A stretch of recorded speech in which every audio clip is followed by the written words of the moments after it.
Hey friends, today I wanted to take you along with me on a typical Thursday and what some of our baby step homesteading looks like here in our apartment right now and on our journey, and also how we incorporate a lot of the principles that I teach about here on a regular basis just into our home, what that looks like practically.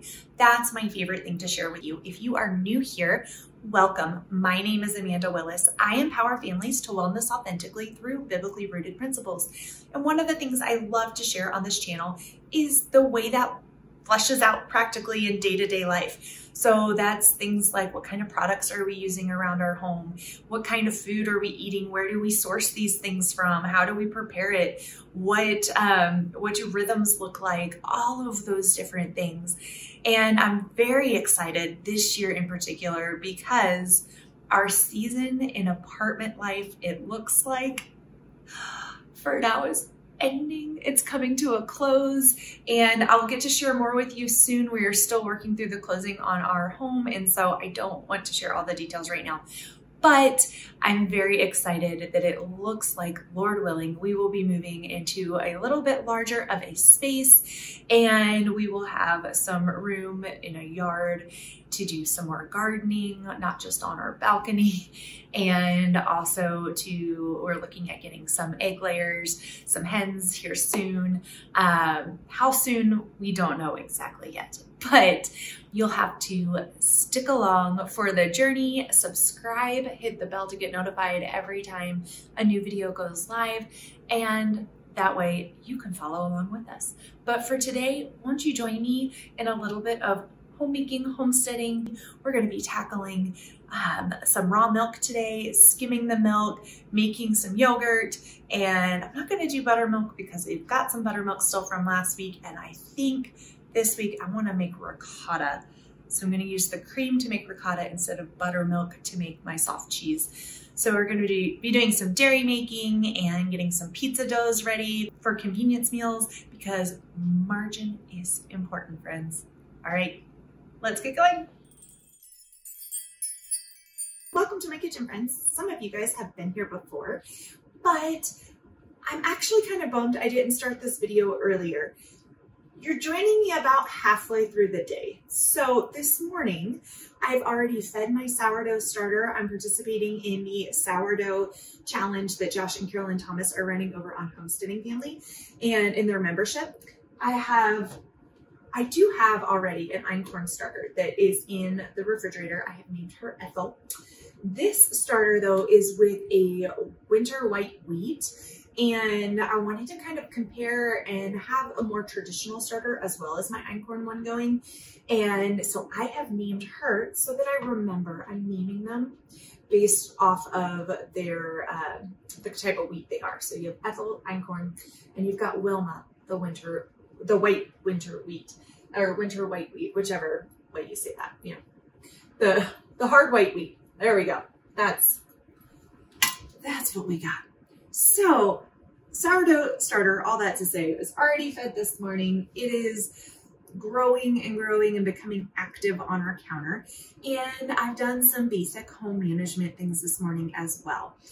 But we are diving into the afternoon task, which today is skimming my raw milk and then getting that made into some yogurt and getting some cheese made. Now, I did say I was going to make ricotta, I thought, but on second thought, I think I am going to go ahead and make some more soft cheese, and I'm going to save this cream because I have an event coming up on Saturday, and I'm doing an event, a customer appreciation event for my Young Living team, and I know one of the gals in particular who's coming loves cream in her coffee, and so I think I'm going to save the cream and do some coffee creamer and do a flavored coffee creamer that's special for this weekend.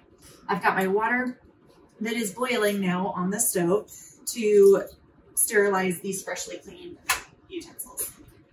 So whenever you're working with raw dairy, you want to make sure that your utensils, you don't pour the boiling water right towards your hand. I'm usually better about that. It's not quite this small normally. See, you too can homestead. I can do this. You can do this. All right, real life, I'm not gonna edit that out. I could, but why? It's okay. It wasn't hot enough that I need to put anything on it. We're good. I do have aloe plants right here for that very reason. And then right behind you, which you can't see, but right behind the camera is, there we go, is my lavender and my frankincense that I keep close by too, just in case moments like that. So we are going to open up this raw milk. It is nice and cold. That cream is right on top. And I need a container. I usually use a mason jar. Let's see.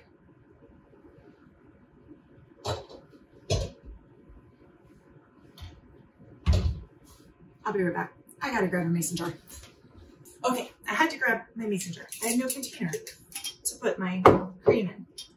So I like to use just a clean glass mason jar. All right, we're gonna skim the cream right off the top of this raw milk.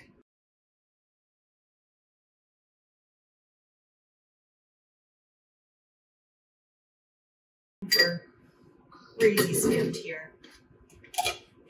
I think that's pretty good. Now, during a lot of parts of the year, I would actually then leave this out on the counter for a few hours and make some butter with it. However, I've been having major issues getting our cream to turn to butter, which I learned is normal this time of year. I just started working on doing all of these dairy projects in the fall when I signed up for Carolyn's homesteading or for Carolyn's practical dairy class. And so I was making butter, no problem then. It took a little bit, a little bit longer than what her video said, but not crazy long. But lately it's been taking 7 hours to turn cream into butter. That's just not practical. So the last batch I even gave up on and ended up just having whipped cream. So we're waiting a few more weeks before we start trying to do the cream again until the cows are out on some green grass instead of eating their hay, which may even be different when we move because I have to find us a raw milk source in Wyoming over here in Colorado. Here in Colorado, your raw milk is through a herd share. So we officially own a portion of a herd at the farm that we get our milk from. And then in Wyoming, though, you can buy it just straight from the farmer. You can buy it at the farmer's market.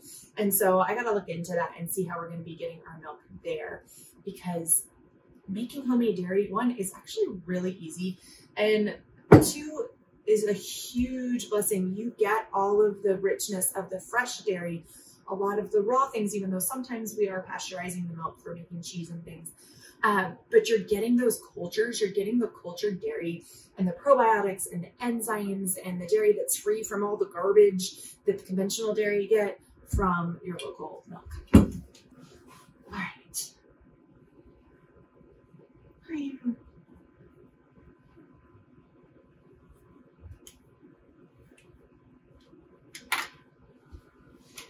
All right, now I am going to go ahead and get my milk pasteurizing before I start the bone broth, because while that's pasteurizing, I can get the bone broth started, and then when I'm waiting on that to boil, I can get the yogurt going. So I'm going to make a little bit more yogurt. I think I'm going to go with a quart today. So we are at, you guys, I hate measuring. Let's see. So the way I do it is, okay, look, we're at 7 cups. So we're going to go 6. Let's see, 1, 2, 3.5 would be to the 3.5 mark. Cool. That makes sense.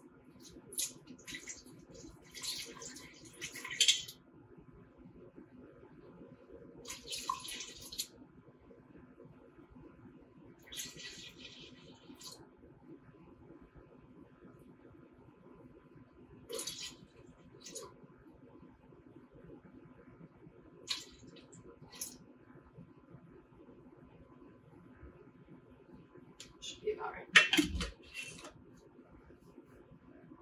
I might make some hot chocolate in a little bit because it's pretty cold outside.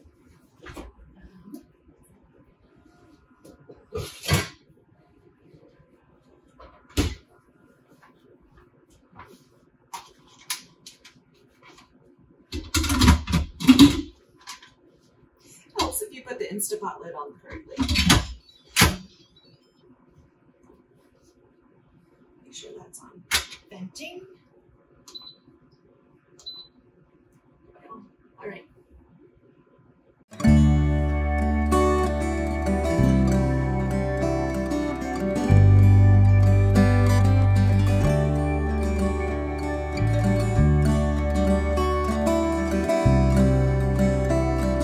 I love when you save bones and you save veggie scraps, just how fast making bone broth can be.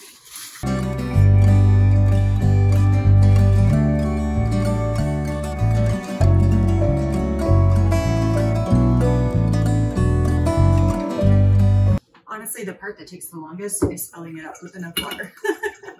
So we use the gurky water for our bone broth. We don't want any fluoride in it, or you know, any of the contaminants that float around regular water. And we're looking to make a very healthy bone broth. So we want to start with the healthiest options and ingredients. And unfortunately, the mason jar I have clean right now, right here, is not a wide mouth quart size jar. The wide mouth ones I love because they fit underneath my Berkey just enough that I can do other things in the kitchen while the Berkey is filling my mason jars.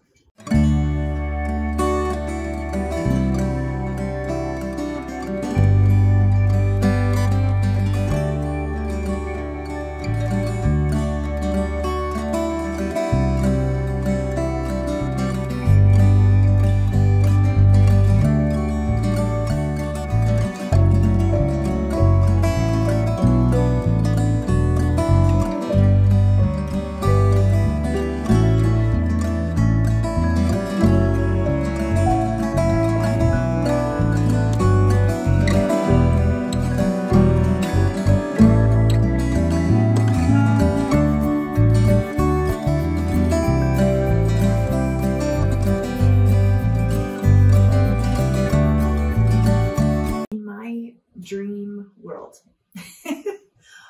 All of the flour that I use is home milled, and I only use sourdough starter for all of my baked goods. We are not there yet.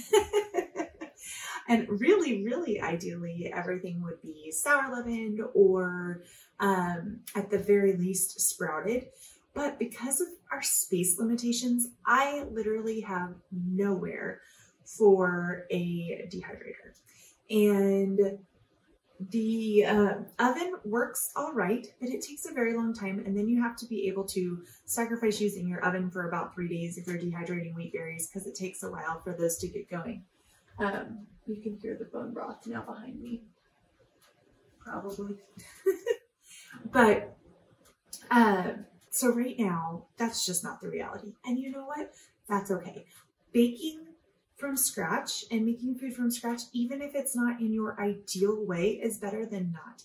And we do use sourdough culture, sourdough starter, that's the word I'm looking for a lot of our baked goods. And I do a lot of sour leavening, and I've done some sprouting, but just having it even made from scratch without any of the dough conditioners and knowing exactly what's in it and the quality of the ingredients is better than waiting until it's ideal.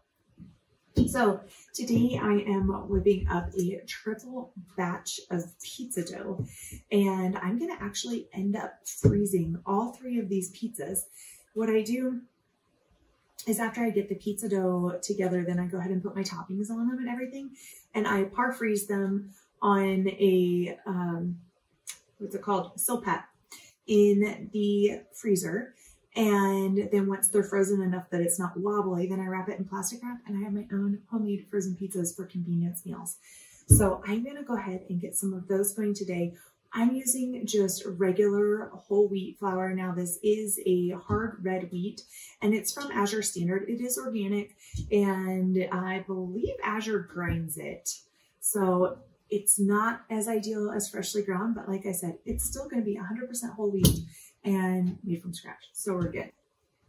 I like the trickiest part of working in a small kitchen sometimes is being able to work around the other projects you have going on. So we do have the bone broth that is boiling here. We've got the yogurt that is incubating in the Instant Pot, and I can shift that just a little bit, but you don't want to move it too much, and it is.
Here's a tip that I've been thinking.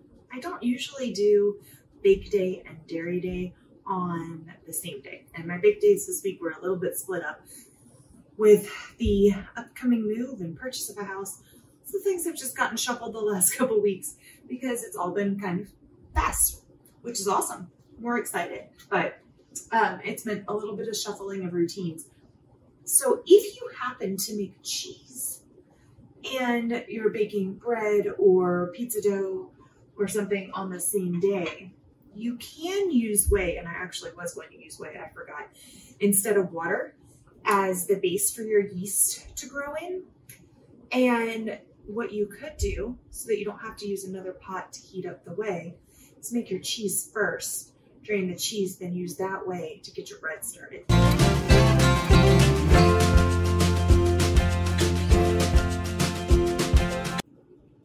This bowl's gonna have to work. One of the other tricky things about homesteading in a small place like an apartment is that you don't always have space for all of the tools that would really be helpful and beneficial.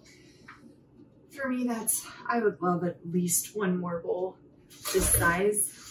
That's the stainless steel. I do have a big glass bowl, but that's in use with my sourdough starter that's going right now. So it's got that in there, and this is going to have the pizza dough rising in it once that's ready. I'm letting the gluten kind of develop as the flour absorbs, because whole wheat takes a lot longer.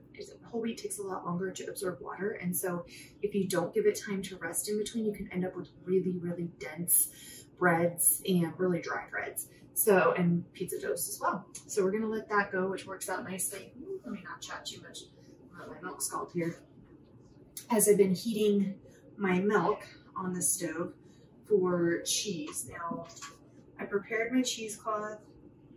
We are right almost at temperature here.